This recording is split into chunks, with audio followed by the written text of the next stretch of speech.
Hello friends, कैसे हैं आप सब लोग।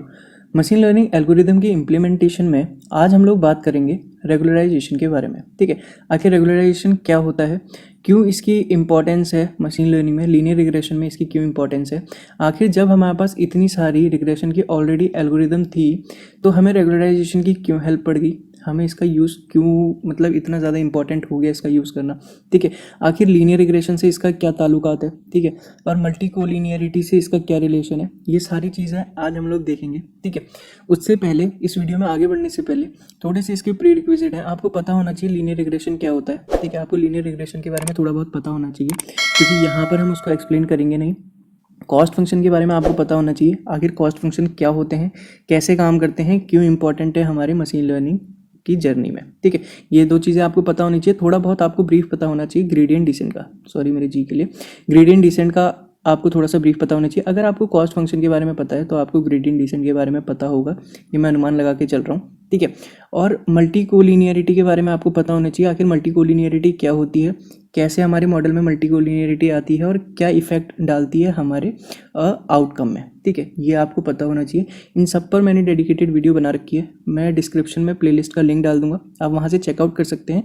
और इस वीडियो में आगे बढ़ने से पहले आप at least linear regression, cost function और मल्टी कोलिनियरिटी का इन सबको तो आप चेकआउट करके ही आइएगा, तभी आपको ये ज़्यादा से अच्छे से समझ में आएगी। क्योंकि कॉस्ट फंक्शन को हम यहाँ पर डिटेल में बात नहीं करेंगे। ठीक है, रिग्रेशन के बारे में जो हमारी लीनियर रिग्रेशन है उसको भी यहाँ पर हम डिटेल में बात नहीं करेंगे। मल्टी कोलिनियरिटी क्या होती है इसको भी हम यहाँ पर बात नहीं करेंगे, तो इसीलिए आप उसको चेकआउट कर सकते हैं। ठीक है, तो हम सीधा रेगुलराइजेशन में बढ़ते हैं। तो सबसे पहले आता है हमारा रिज रिग्रेशन। ठीक है, तो इसको हम लोग L2 रेगुलराइजेशन भी बोलते हैं। ठीक है, और L1 होता है हमारा लासो रिग्रेशन। ठीक है, वो हम नेक्स्ट वीडियो में देखेंगे, अपकमिंग वीडियोस में हम बात करेंगे धीरे धीरे सबके बारे में। आज हम रिज के बारे में, L2 के बारे में बात कर रहे हैं।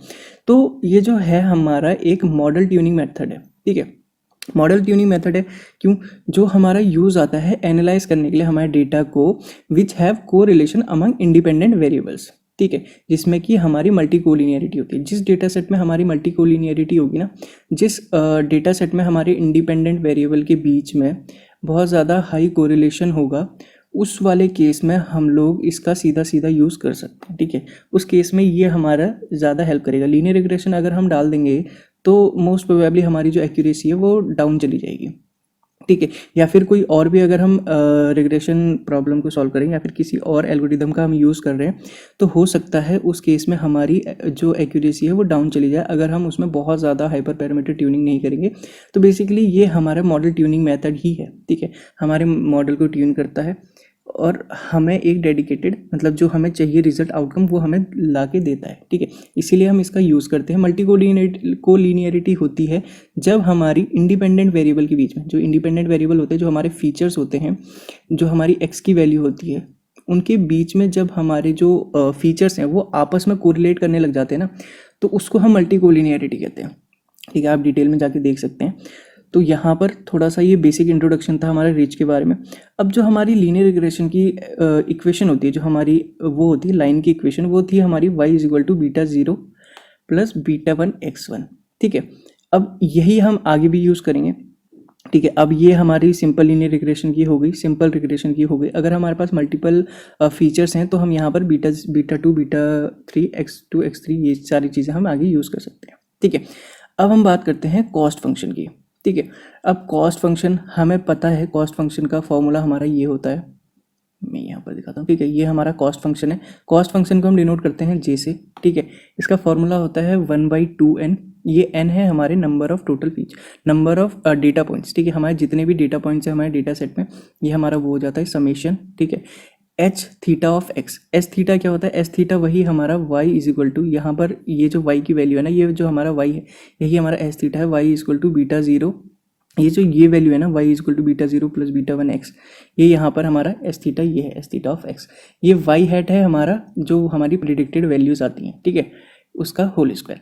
तो इसका मतलब जो हमारी एक्चुअल वैल्यूज़ हैं उसमें से हम प्रिडिक्टेड वैल्यू को माइनस करेंगे, उसका होल स्क्वायर, उसको डिवाइड करेंगे हम 2n से। ठीक है, ये हमारा कॉस्ट फंक्शन होता है। हमने बहुत डिटेल में इन सब के बारे में बात करी हुई है, तो ये सारी चीज़ें हमें पता होनी चाहिए हमारा कॉस्ट फंक्शन क्या है, क्योंकि अभी हम आगे उसके बारे में भी देखेंगे। ठीक है, हम कॉस्ट को क्या करेंगे, फाइंड करेंगे, देखेंगे कि हमारे रिच के लिए हमारी जिस केस में जिस डेटा सेट में हमारी मल्टी कोलिनियरिटी है उसमें अगर हम रिच का यूज़ करते हैं तो हमारा लॉस कितना आता है। ठीक है, अब ग्रेडियंट डिसेंट के बारे में इतना ज़्यादा अगर आपको नहीं भी पता है तो चलेगा, लेकिन कॉस्ट फंक्शन के बारे में आपको पता होना चाहिए। ठीक है, लेकिन अगर आपको कॉस्ट फंक्शन के बारे में पता है तो ऑब्वियसली आपको ग्रेडियंट डिसेंट के बारे में पता ही होगा। ठीक है, अब ये होता है हमारा बेसिक कॉस्ट फंक्शन जो हम नॉर्मल रिग्रेशन प्रॉब्लम में यूज़ करते हैं। ठीक है, ये हमारा कॉस्ट फंक्शन है जो हम बेसिक रिग्रेशन प्रॉब्लम में यूज़ करते हैं। अब रिज रिग्रेशन की जब हम बात करते हैं तो रिज रिग्रेशन में एक एडिशनल पैरामीटर हम लोग यहाँ पर यूज़ करते हैं। ठीक है, एक एडिशनल पैरामीटर यूज़ करते हैं, उसका नाम है लैम्डा। ठीक है, एक लैम्डा जो है हम एडिशनल पैरामीटर यूज़ करते हैं। अब मैं यहाँ पर दिखाऊँ अगर आपको, ये देखिए ये रहा हमारा कॉस्ट फंक्शन का फॉर्मूला जो कि हम लोग रिज रिग्रेशन के लिए यूज़ करते हैं। जैसे हम इसको डिफाइन करते हैं, ये हमारा नॉर्मल कॉस्ट फंक्शन हो गया। यहाँ पर एक हम एडिशनल पैरामीटर यूज़ करते हैं लैम्डा। ठीक है, इसके लिए divided by 2n summation of beta i, जो हमारे बीटास की वैल्यू है, जो हमारे कोफिशिएंट है उसका होल स्क्वायर। ठीक है, ये एक एडिशनल पैरामीटर हम लोग यहाँ पर यूज़ करते हैं। ठीक है, इस एक टर्म की हेल्प से। तो आई होप कि आपको थोड़ा बहुत अंडरस्टैंडिंग पता चल गई होगी, बेसिक पता चल गया होगा आपको रिच के बारे में। इसका डिटेल में मैंने इंट्रोडक्शन वैसे बता रखा है। ठीक है, मैं उसका वो जो प्लेलिस्ट है मेरी बेसिक टू एडवांस वाले में, वहाँ पर आपको रेगुलराइजेशन के बारे में पता चल जाएगा और वहाँ से इसको चेकआउट कर सकते हैं। यहाँ पर हम डायरेक्टली अब सीधा इम्प्लीमेंटेशन के पार्ट में आते हैं और देखते हैं हमारा इम्प्लीमेंटेशन। ठीक है, हम लोग सबसे पहले क्या करेंगे, जो जो हमारी रिक्वायर्ड लाइब्रेरीज हैं एज यूजुअल हम उसको इंपोर्ट कर लेंगे। ठीक है,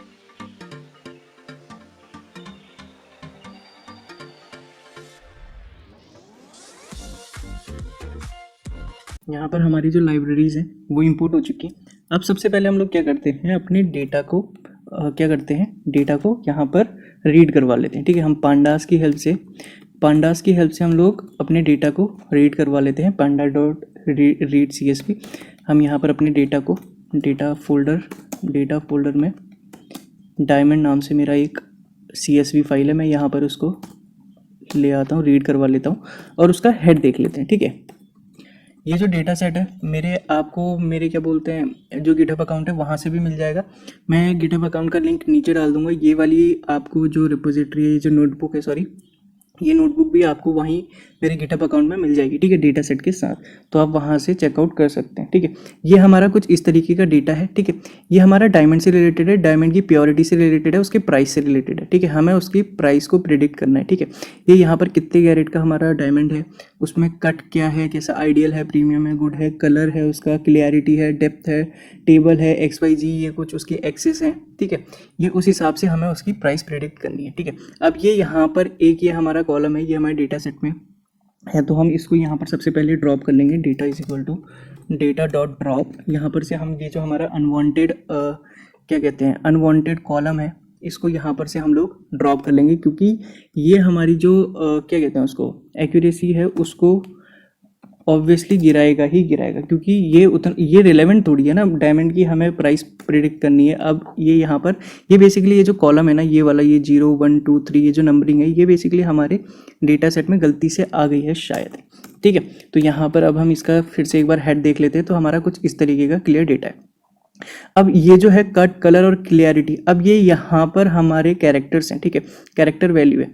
अब हम इसको यहाँ पर बिल्कुल वो करें, क्या कहते हैं इसको, पहले हम न्यूमेरिकल में चेंज करें, वो सारी चीज़ें करेंगे तो बहुत ज़्यादा लंबा हो जाएगा। ठीक है, अभी हमें डेटा प्री प्रोसेसिंग नहीं सीखनी है, अभी हमें रिज रिग्रेशन सीखना है। ठीक है, आखिर रिज होता क्या है, रेगुलराइजेशन क्या होती है, हमें वो सीखना है, ना कि हमें प्री प्रोसेसिंग। तो हम इसको यहाँ पर ड्रॉप कर देंगे। ठीक है, ये जो 3 कॉलम्स हैं हमारे, ये हम यहाँ पर ड्रॉप कर देंगे। ठीक है, अभी आगे जो हमारे न्यूमेरिकल डेटा है हम उसको ही लेकर चलेंगे और इसको इम्प्लीमेंट करके देखेंगे हमारी एक्यूरेसी कितनी आती है। ठीक है, बाकी जो हमारा प्री प्रोसेसिंग वाला है या फिर एक कंप्लीट जो प्रोजेक्ट होता है वो कैसे करता है वो हम आगे देखेंगे। ठीक है, तो सबसे पहले हम लोग क्या करते हैं, हम अपने डेटा का शेप देख लेते हैं कि आखिर हमारे डेटा में वैल्यूज़ कितनी है। ठीक है, तो हम यहाँ पर चेक कर लेते हैं, हमारे 50,940 हमारे डेटा पॉइंट्स हैं और 10 फीचर्स हैं। ठीक है, अब 10 फीचर्स हैं, यानी ये हो गया 1 2 3 4 5 6 7 8 9 एंड 10, ठीक है, जिसमें से एक हमारा प्राइस है। इसका मतलब हमारे पास 9 फीचर हैं और एक हमारा डिपेंडेंट वेरिएबल है, ठीक है। ये हो गया, हमने देख लिया। अब हम अपने डेटा की इन्फो चेक कर लेते हैं कि आखिर हमारे डेटा की क्लासेस क्या हैं, क्या चीज़ें हैं, ठीक है। हम यहाँ पर इन्फो चेक कर लेते हैं, तो यहाँ पर आ गई इन्फो। यहाँ पर हमारे पास टोटल 53,940 एंट्रीज हैं, ठीक है, जो कि कैटेगराइज हैं 0 से लेकर इतने तक, ठीक है। अब ये हमारे डेटा कॉलम है, टोटल कॉलम से हो गए हमारे 10, ठीक है। ये हमारे कॉलम के नाम हो गए। इसमें से हमारे पास नॉन नल वैल्यू, ठीक है, यहाँ पर नॉन नल वैल्यू बता रहा है, ये यहाँ पर डेटा टाइप बता रहा है, ठीक है। फ्लोट है, ऑब्जेक्ट है, ये वाला हमारा इंटरप्राइज जो है हमारा इंटर, बाकी सारे फ्लोट हैं, और ये जो 3 है हमारे जो हमें रिमूव करने, ये हमारे ऑब्जेक्ट है, ठीक है। अब इसको हम लोग चेंज करने लगेंगे तो हमारा और ज़्यादा टाइम जाएगा, टाइम को हम लोगों को बचाना है, ठीक है। हमें रिग्रेशन सीखना है, ना कि डेटा प्री प्रोसेसिंग यहाँ पर।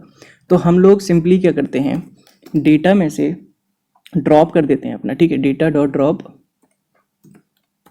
ड्रॉप कर देंगे वो सारे कॉलम जो हमें नहीं चाहिए, ठीक है। अब हमें कौन कौन से कॉलम नहीं चाहिए, सबसे पहला तो ये हमारा कट हो गया, ठीक है, कट कॉलम हो गया। यहाँ पर हम कट को इनिशियलाइज कर देते हैं। दूसरा कॉलम आ जाएगा हमारा कलर, तीसरा कॉलम आ जाएगा हमारा क्लियरिटी, ठीक है। ये 3 कॉलम हो गए जो हमें ड्रॉप करने हैं। अब हमें कहाँ से करने हैं, हमें करने हैं axis is equal to 1, first axis में से हम इसको ड्रॉप करेंगे, ठीक है। अब हम अपने डेटा का हेड देख लेते हैं, ठीक है। अब देखिए ये कुछ इस तरीके का हमारा डेटा आ गया, इसमें हमारी सारी की सारी न्यूमेरिकल वैल्यू है। अब इसको हम लोग अपने मॉडल में डालेंगे। अब हमारे मॉडल, अभी आपको एक बात पता है, हमारा मॉडल जो है वो सिर्फ न्यूमेरिकल वैल्यू देता है, कैटेगरिकल वैल्यू को नहीं लेता है, एक्सेप्ट नहीं करता है, ठीक है। तो हम उसको वहाँ पर छोड़ देंगे। अब हम लोग क्या करते हैं, देखते हैं कोई नल वैल्यूज़ तो नहीं है हमारे पास, ठीक है। इस NA से हम लोग चेक करेंगे कोई नल वैल्यू तो नहीं है, ठीक है।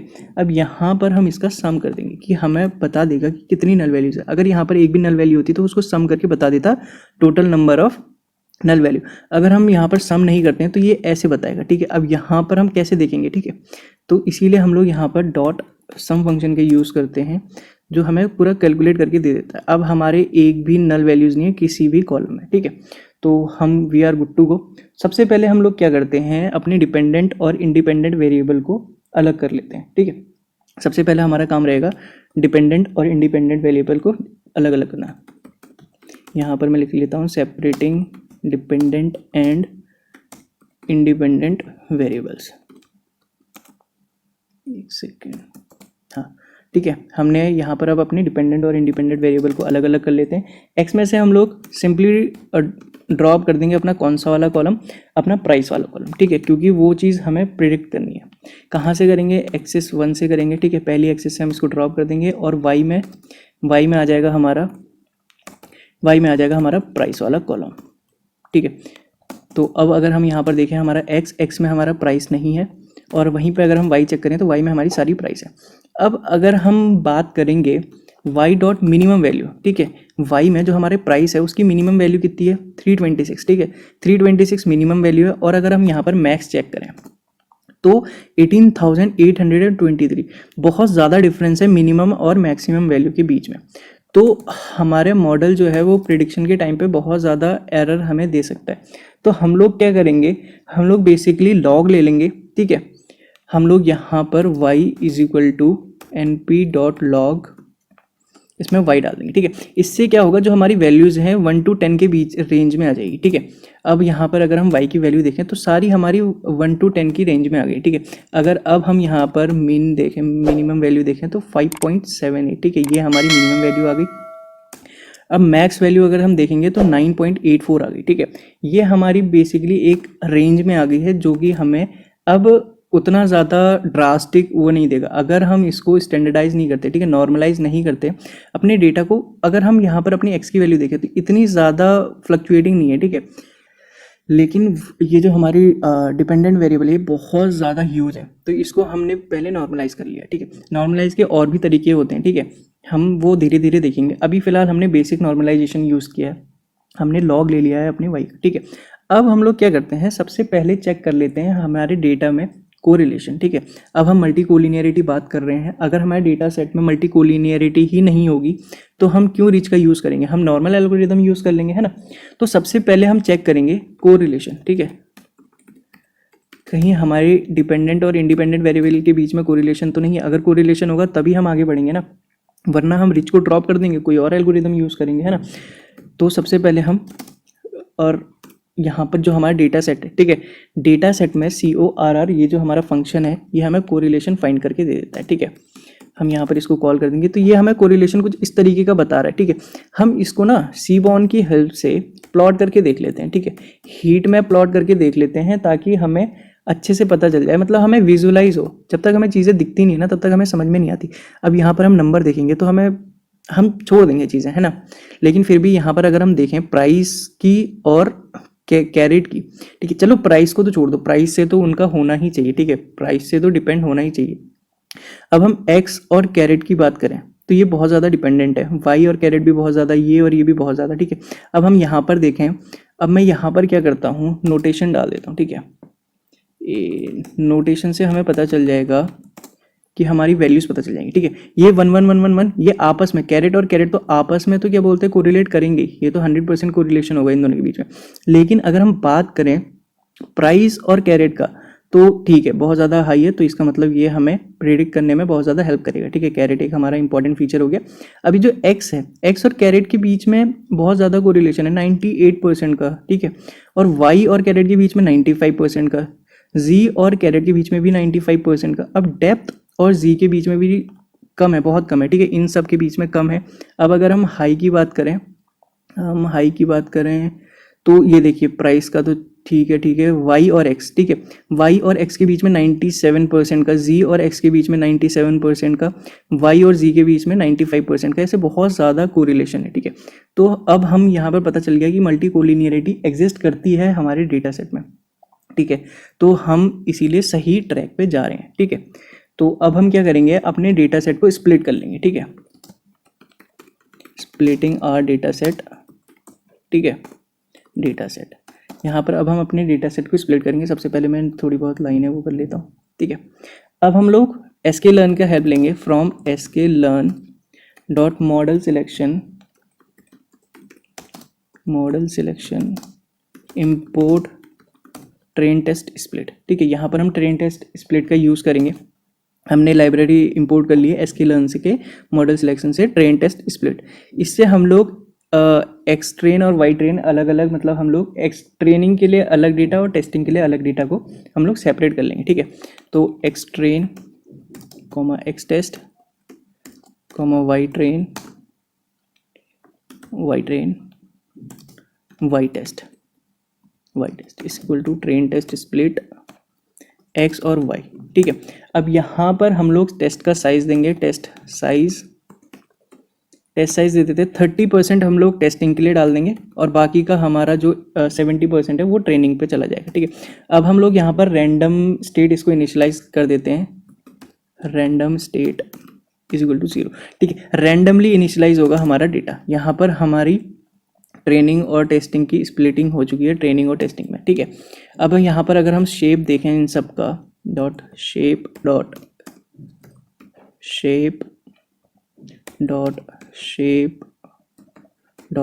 शेप, ठीक है। तो यहाँ पर 37,000 से ज़्यादा हमारी एक्सट्रेन में गई हैं वैल्यू और 16,000 हमारी टेस्टिंग में गई है, ठीक है। 37,000 ऑलमोस्ट 38,000 हमारी ट्रेनिंग में है और 16,000 के अप्रॉक्स हमारी टेस्टिंग के लिए डेटा चला गया, ठीक है। अब यहाँ पर हमने इनिशियलाइज कर दिया ट्रेनिंग और टेस्टिंग का डेटा।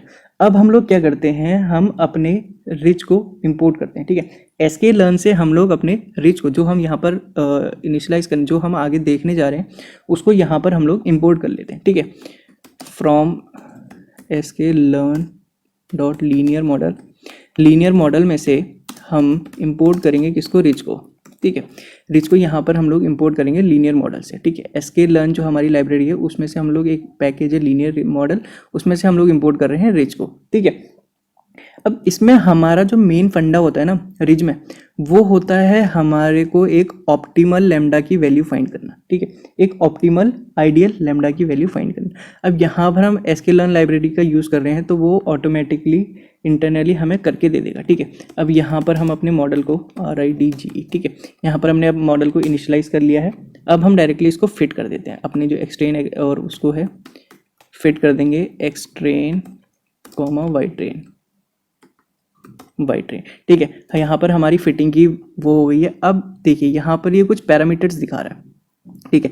अल्फा यानी हमारा स्टेप साइज, यहाँ पर 1 का स्टेप साइज दिया है, ठीक है। कॉपी एक्स ट्रू, ठीक है, एक्स की वैल्यू है। इंटरसेप्ट ट्रू बता रहा है। मैक्सिमम आइटरेशन हमने कुछ भी नहीं दिया है, ठीक है। अभी वो कोई भी इनिशियलाइज कर सकता है, ठीक है। अभी हमने कोई मैक्सिमम आइटरेशन नहीं दिया। आप यहाँ पर देख सकते हैं, ये जितने भी पैरामीटर्स हैं ना, आप इनको ट्वीक करके देख सकते हैं, ठीक है। टॉलरेंस यहाँ पर 0.001 डिफॉल्ट है, सॉल्वर ऑटो है, ठीक है। ये रैंडम स्टेट हमने नन दी है क्योंकि हमने ऑलरेडी यहाँ पर रैंडमाइज कर रखा है, ठीक है। यहाँ पर आप इनको ट्वीक करके देख सकते हैं। यहाँ पर अभी हमने कोई पैरामीटर नहीं दिया क्योंकि उससे हमारी एक्यूरेसी, ठीक है, मोर देन इनफ है, हमारे लिए बेस्ट है, ठीक है। अब हम लोग यहाँ पर प्रिडिक्ट कर लेते हैं, ठीक है। Y pred is equal to हमारा RDG डॉट प्रिडिक्ट, प्रिडिक्ट करेंगे हम एक्स टेस्ट की वैल्यू ना, यहाँ पर हम एक्स टेस्ट डाल देते हैं क्योंकि हमें एक्स टेस्ट की वैल्यू ही तो फाइंड करनी है। तो यहाँ पर हमने अपने प्रिडिक्ट में डाल दिया है, यहाँ पर PREDICT, ठीक है, यहाँ पर हमने डाल दिया है। अब यहाँ पर हम लोग क्या करते हैं, हम लोग लॉस फंक्शन क्या करते हैं, लॉस चेक कर लेते हैं कि आखिर हमारा लॉस कितना आ रहा है, ठीक है। हमारे एक्चुअल और प्रिडिक्टेड के बीच का लॉस कितना है। तो सबसे पहले हम लोग लॉस फाइंड कर लेते हैं। एक फंक्शन क्रिएट करते हैं MSE, ठीक है। एक फंक्शन बनाते हैं MSE में जो कि हमारी दो चीज़ें लेगा, एक तो हमारी वाई एक्चुअल और एक लेगा हमारी वाई प्रेड, ठीक है। एक्चुअल वैल्यू लेगा और हमारी प्रिडिक्टेड वैल्यू लेगा। इसमें हम n की ज़रूरत पड़ेगी। n होगा हमारा जो हमारे एक्स टेस्ट, मतलब टोटल नंबर ऑफ हमारे सैंपल्स। अब यहाँ पर हमने एक्स टेस्ट दिया है, तो यहाँ पर एक्स टेस्ट डॉट शेप 0, ठीक है। अब ये एक्स टेस्ट डॉट शेप 0 क्या है, मैं यहाँ पर अगर आपको नीचे बात करूँ तो ये हमारे total number of data points हैं एक्स टेस्ट में, ठीक है। 16,182 ये इतने आइट्रेशन के लिए चलेगा। टोटल नंबर ऑफ हमारे डेटा पॉइंट्स हैं, ठीक है। आई होप कि आपको ये समझ आएगा। हमने यहाँ पर इनिशियलाइज कर दिया है। अब हम अपना फॉर लूप चलाएंगे, फॉर आई इन रेंज कहाँ तक चलाएंगे, हम चलाएंगे n तक, यानी हमारे total number of data points तक, ठीक है। हम वहाँ तक अपना लूप चलाएंगे और क्या करेंगे, हमारा फंक्शन क्या था, कॉस्ट फंक्शन का फॉर्मूला क्या था, ठीक है। कॉस्ट फंक्शन का फॉर्मूला है 1/2n समेशन ऑफ, ये हमारा y है, ठीक है। ये हमारा hypothesis of x minus y है, यानी हमारी प्रिडिक्टेड वैल्यू। ये हमारी y एक्चुअल हो गई, ये हमारी y प्रिडिक्टेड हो गई, इसका होल स्क्वायर है ना। तो यहाँ पर हम लोग वही करते हैं, हम अपना जो हमारा फॉर्मूला है उसको यहाँ पर सीधा सीधा कॉपी पेस्ट कर देते हैं, ठीक है। MSE इज इक्वल टू हमारी जो y एक्चुअल की वैल्यू है, ठीक है। MSE is equal to y actual क्या है हमारा, जो हम अभी देंगे, ठीक है, ACT, ठीक है। y एक्चुअल हो गई हमारी, y एक्चुअल हमारे टोटल i तक, क्योंकि हम कहाँ तक चला रहे हैं, n तक चला रहे हैं, ठीक है। उसमें से हम माइनस करेंगे अपनी y प्रेड की वैल्यू, ठीक है। y प्रेड की वैल्यू माइनस करेंगे टोटल जितनी भी है हमारी, और इसका होल स्क्वायर, ठीक है, इसका होल स्क्वायर, और रिटर्न कर देंगे RETURN, ठीक है। रिटर्न कर देंगे, रिटर्न क्या करेंगे 1/n टोटल नंबर ऑफ हमारे डेटा पॉइंट जितने भी हैं मल्टीप्लाइड बाई NP डॉट सम, जो हमारा समेशन था, समेशन किसका, MSE का, ठीक है। ये हमारी हो गई MSE। अब हम रूट मीन स्क्वायर भी निकाल लेते हैं, ठीक है। डेफ इसके लिए भी हम RMSE का भी फंक्शन बना लेते हैं। यहाँ पर हमारा यही आ जाएगा, कॉपी यहाँ पे पेस्ट कर देते हैं, ठीक है। हमारी यही दो पैरामीटर्स वो लेगा। यहाँ पर हम लोग क्या कर देंगे, रिटर्न कर देंगे। रिटर्न क्या करेगा हमारा NP डॉट SQRT MSE, ठीक है, मीन स्क्वायर्ड एरर। हमारा जो RMSE होता है ना, वो इसी जो MSE है उसका रूट स्क्वायर रूट होता है, ठीक है। MSE मीन स्क्वायर्ड एरर और RMSE हमारा रूट मीन स्क्वायर्ड एरर, ठीक है। जो MSE है उसका स्क्वायर रूट, ठीक है। तो यहाँ पर हमारी दो वैल्यू लेगा, ये भी, ये जो हमारी एक्चुअल है और प्रिडिक्टेड है, ठीक है। यहाँ पर हम वैल्यू डाल देते हैं, पेस्ट कर देते हैं। अब हम MSE प्रिंट कर लेते हैं, प्रिंट MSE, यहाँ पर हम वैल्यू दे देते हैं, ठीक है। यहाँ पर हम वैल्यू दे देते हैं अपनी MSE को, यहाँ पर जो हमारा फंक्शन बनाया हुआ है हमने MSE नाम से, उसको कॉल करेंगे और उसमें अपनी वैल्यू डालेंगे, y एक्चुअल की वैल्यू, ठीक है। y एक्चुअल यानी हमारी y टेस्ट, और y प्रेड की वैल्यू हो गई हमारी जो हमने y प्रेडिक्ट निकाला हुआ है, ठीक है, y प्रेड। ये हमारा हो गया MSE। अब हम यहाँ पर प्रिंट कर लेते हैं अपना RMSE भी, ठीक है। RMSE को भी हम लोग यहाँ पर प्रिंट करके देख लेते हैं और चेक कर लेते हैं हमारी वैल्यूज़ कितनी आ रही हैं, क्या क्या वैल्यू आ रही है। हम यहाँ से इसी को कॉपी पेस्ट कर लेते हैं, कॉपी करेंगे यहाँ पर पेस्ट करेंगे और ये यहाँ पर देखिए ये आ गई हमारी एरर, ठीक है। ये हमारा कुछ RMSE और MSE आ गई। अब देखेंगे तो हमारा बहुत कम एरर है, ठीक है। इसका मतलब जो हमारा जो काम था वो सही हुआ है, ठीक है। जो हमारा रिज है उसने बहुत अच्छा, जबकि हमारी इतनी ज़्यादा कोरिलेशन था, ठीक है, आपस में इतना ज़्यादा 97% 95% का कोरिलेशन था। अभी हमने इतना ज़्यादा हाइपर पैरामीटर ट्यूनिंग नहीं करी है, मतलब ये जो हमारा मॉडल है इसने हमें इतनी अच्छी एक्यूरेसी दी है, ठीक है। इतना अच्छा मतलब लॉस हमारा बहुत ज़्यादा कम है, ठीक है। अब आपका क्या काम है, आप इसकी एक्यूरेसी और इसका ग्राफ, जो हमारा लॉस है इसका ग्राफ और एक्यूरेसी का ग्राफ आप प्रिंट करके यहाँ पर आप क्या करेंगे, नीचे कमेंट सेक्शन में बताएंगे आपकी एक्यूरेसी कितनी आई है, ठीक है। तो ये आपका काम रहेगा। यहाँ पर हमने लॉस कैलकुलेट कर लिया, बहुत छोटा सा हमारा लॉस है, बहुत कम लॉस है। तो ये था हमारा रिज रिग्रेशन, ठीक है। जब हमारे डेटा सेट में बेसिकली रिज रिग्रेशन तब हम यूज़ करते हैं जब हमारे मॉडल में बहुत ज़्यादा मल्टी कोलिनियरिटी एग्जिस्ट करती है, ठीक है। तब हम रिज का यूज़ करते हैं। रिज जो है हमारा मॉडल ट्यूनिंग मेथड है, ठीक है। हमारे मॉडल को ट्यून करने के लिए हम लोग यूज़ करते हैं, ठीक है। यहाँ पर हमने अपने लीनियर रिग्रेशन की जगह पे हमने क्या किया, सिंपली रिज का यूज़ किया और हमारी जो लॉस है, अगर यहीं पे अगर हम लीनियर रिग्रेशन का यूज़ करते तो यहाँ पर हमारा लॉस बहुत ज़्यादा आता, ठीक है। तो आई होप कि आपको समझ में आया होगा, ठीक है। आपको पता चला होगा कि रिज रिग्रेशन क्या होता है, हम कहाँ पर यूज़ करते हैं, ठीक है। मल्टी कोलिनियरिटी से इसका क्या रिलेशन है ना। तो अगर आपको वीडियो पसंद आई है तो एक लाइक कर दीजिए वीडियो को, ठीक है। अगर आपको मेरे द्वारा बनाया हुआ कंटेंट पसंद आ रहा है तो चैनल को सब्सक्राइब करिए, अपने दोस्तों के साथ शेयर करिए, अपने नोन वन के साथ शेयर करिए जो मशीन लर्निंग के फील्ड में है, जो सीखना चाहता है, ठीक है। और अगर आपको कोई भी डाउट है नीचे कमेंट सेक्शन में कमेंट करके बताइए, ठीक है। और कोई भी अगर आपको फीडबैक देना है, ठीक है, किसी भी चीज़ से रिलेटेड, तो फीडबैक भी आप नीचे कमेंट सेक्शन में दे सकते हैं, ठीक है। और इसका लिंक, गिटहब का लिंक मैं नीचे डिस्क्रिप्शन में दे दूंगा, ठीक है।